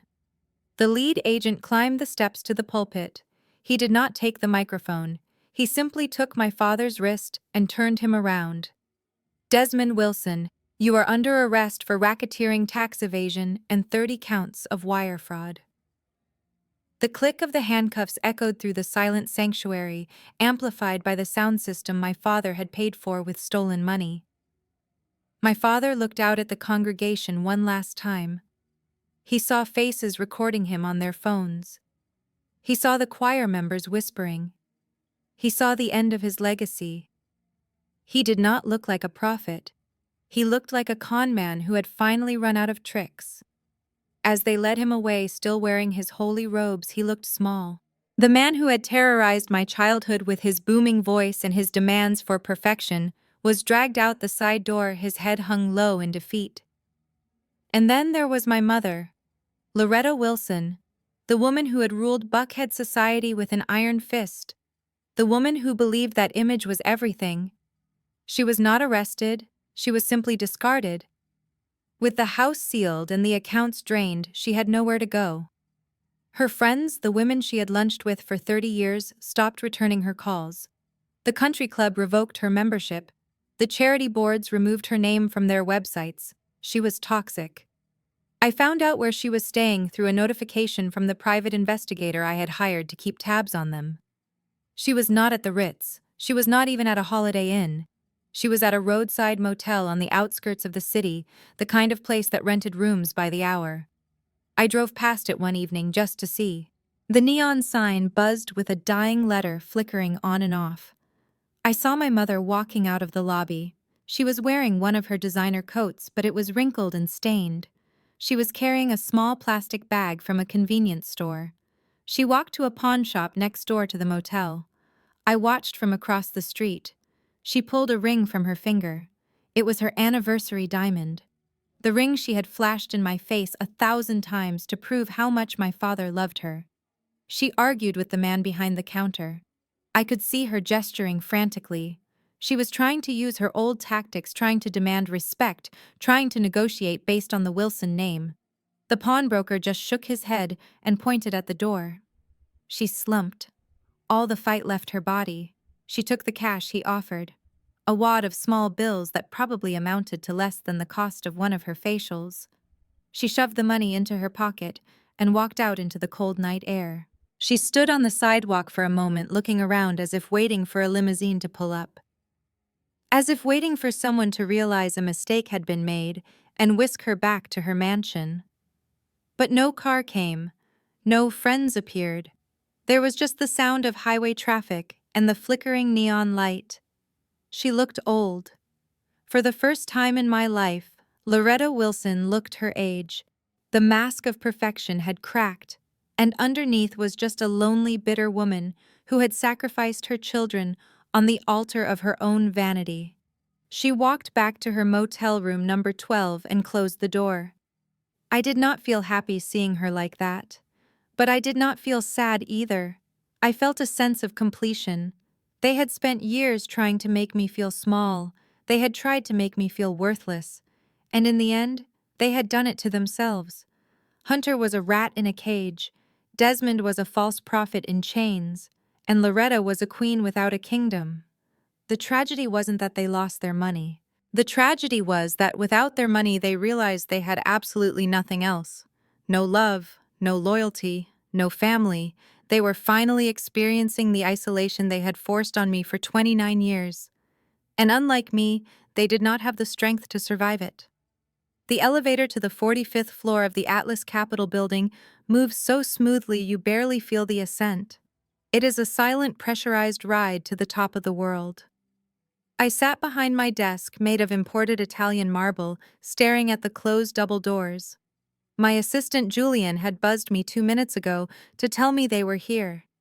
He asked if I wanted security present in the room. I told him no. I did not need muscle for this.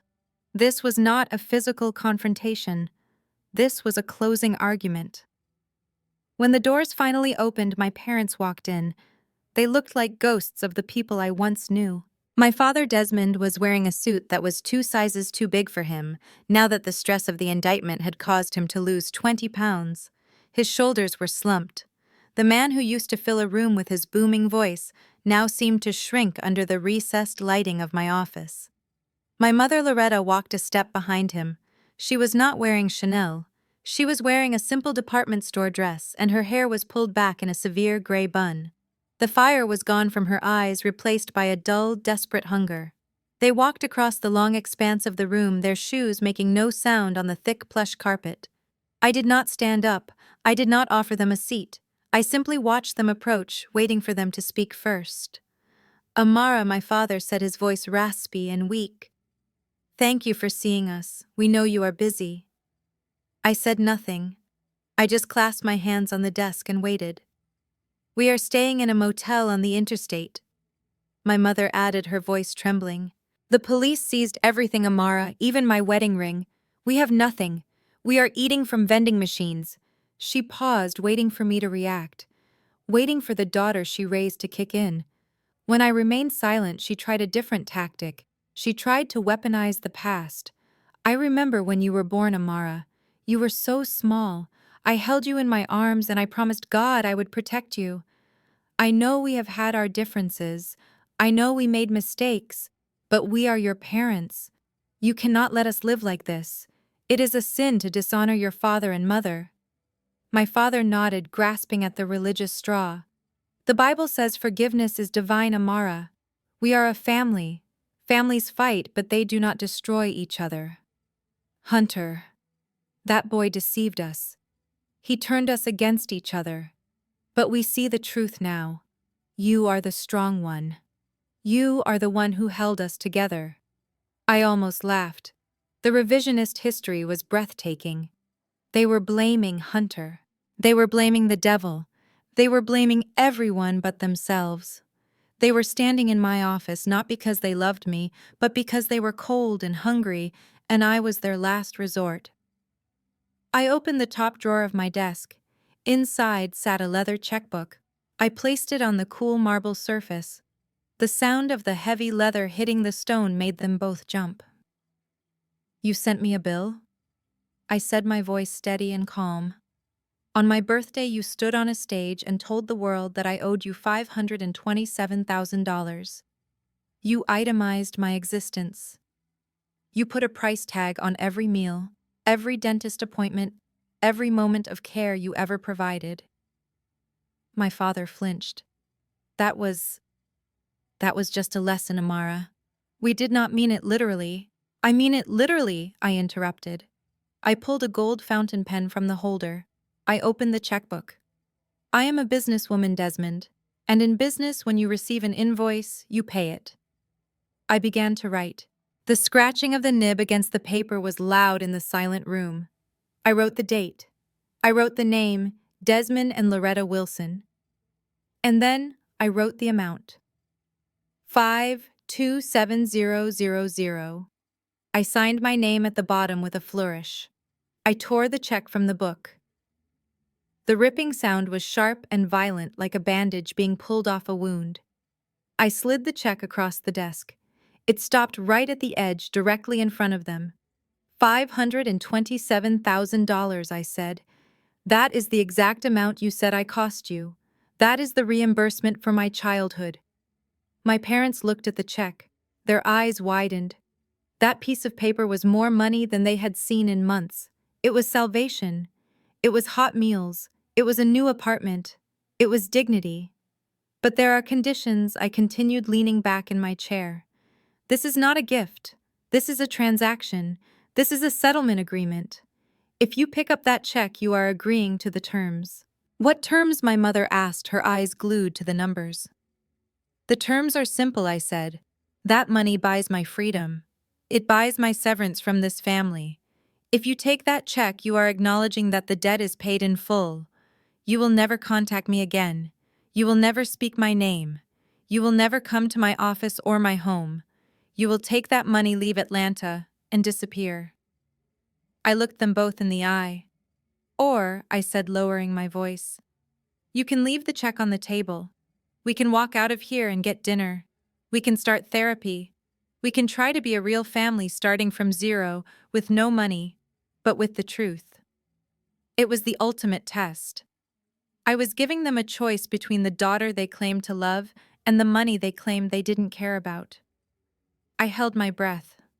A small, foolish part of me, the little girl who just wanted her mother to hug her, hoped they would tear the check up. I hoped they would say, "Amara, we do not want your money, we want you." My father looked at me. Then he looked at the check. He licked his lips. "We have a lot of legal fees, Amara," he mumbled, avoiding my gaze. "The lawyers want a retainer before they will help with the tax charges." My mother did not even make an excuse. She reached out her hand, trembling. Her fingers brushed the paper. She grabbed the check, clutching it to her chest like it was a holy relic. "We have to survive, Amara," she whispered. "You understand, don't you? We have to survive." They chose the money. They did not hesitate. They did not debate. They grabbed the cash and sold their daughter for the second time. The first time was for social status. This time was for survival. I felt something break inside me. It wasn't my heart. My heart had broken a long time ago. It was the last tether. The invisible cord that binds a child to their parents snapped. I was untethered. I was drifting, but I was free. "Get out," I said. My voice was a whisper, but it carried the weight of a final judgment. "Take your money and go." My father nodded quickly, tucking the check into his pocket, as if afraid I would change my mind. "You are a good girl, Amara," he said, a pathetic attempt at flattery. "God bless you." They turned and walked toward the door. They walked faster this time. They had what they came for. They did not look back. They did not wave. The elevator doors opened and they stepped inside. As the metal doors slid shut, cutting them out of my life forever, I saw my mother pull the check out of my father's pocket to check the amount one more time. I sat alone in my office as the sun began to set over Atlanta, turning the sky a brilliant, bruised purple. I looked at the empty space on my desk where the check had been. I had just spent $500,000. To anyone else it would seem like a fortune. But as I swiveled my chair around to look out at the city lights, I knew the truth. I had bought my life back. I had purchased my own emancipation. And honestly, it was a bargain. I closed my eyes, and for the first time in 29 years, I did not feel the weight of their expectations. I felt only the cool, quiet silence of peace. The sun sets differently when you are standing on top of the world. From the terrace of the Atlas Capitol building, 45 stories up, the cars on the highway look like toys, and the people look like ants. I stood at the railing, feeling the wind whip against my face. It was a cold wind, but it felt clean. It felt like a baptism. Somewhere down there in the maze of traffic and noise, my parents were driving away. They had their check. They had their $527,000. They had the price of my childhood in their pocket. But as I looked out at the horizon where the purple sky met the city lights, I realized they had left the most valuable thing behind. They had left me. I turned away from the edge and walked back toward the glass doors. Inside the conference room, the lights were warm. My team was waiting. There was Julian, my assistant, who had stayed up with me for 3 nights straight building the case. There was Marcus, my head of security, who had stood between me and my mother's rage without flinching. There was Sarah, my mentor, who had taught me that being a Black woman in finance was a superpower, not a liability. They were not related to me by blood. They did not share my DNA. But as I walked into the room and Julian popped a bottle of vintage champagne, I saw genuine smiles. I saw respect. I saw love. "To Amara," Julian said, raising his glass. "To the toughest boss and the best friend I know." We clinked glasses. The sound was bright and clear. It sounded nothing like the hollow laughter at my birthday party. This was my family. This was the family I had chosen. The family earned through loyalty and shared battles not through obligation and guilt. As we celebrated, I allowed myself a moment to think about the people who used to hold that title. I wondered if the money would keep them warm at night.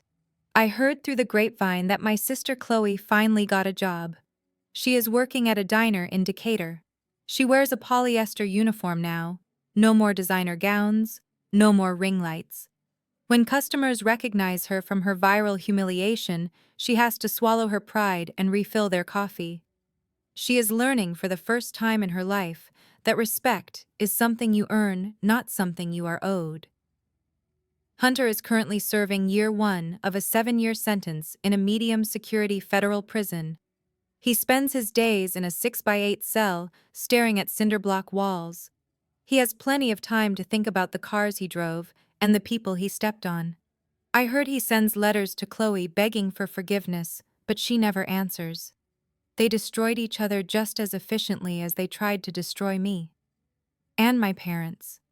Desmond and Loretta, they have their money. They rented a small condo in a retirement community 2 towns over. They tried to join the social clubs. They tried to flash their cash to buy their way back into society. But word travels fast in Atlanta. The video of them burning my photo is still circulating. The story of the pastor who itemized his daughter has become a cautionary tale. They sit in their condo alone. When they walk into a restaurant, the room goes quiet. When they try to attend a new church, people get up and move to different pews. They have $500,000 in the bank, but they are the poorest people I know. They are bankrupt of love. They are destitute of connection. They have the check, but they lost the asset. I took a sip of champagne and felt the bubbles fizz on my tongue. The bitterness was gone. The anger that had fueled me for so long had evaporated, leaving behind a core of solid steel. For 29 years, I let them define my worth. I let them tell me I was a liability. I let them treat me like a bad investment. I let them convince me that I had to pay for the space I occupied in this world. But standing here tonight, looking at the faces of the people who truly see me, I know the truth. My worth is not on a spreadsheet. My value is not calculated in an invoice. I am not a sum of expenses. I am the architect of my own life. I built this empire from the bricks they threw at me. I turned their rejection into my fuel. I walked over to the window one last time and placed my hand against the glass. I looked at my reflection. I did not see the scared girl in the beige dress anymore. I saw a woman who had walked through the fire and came out refined like gold.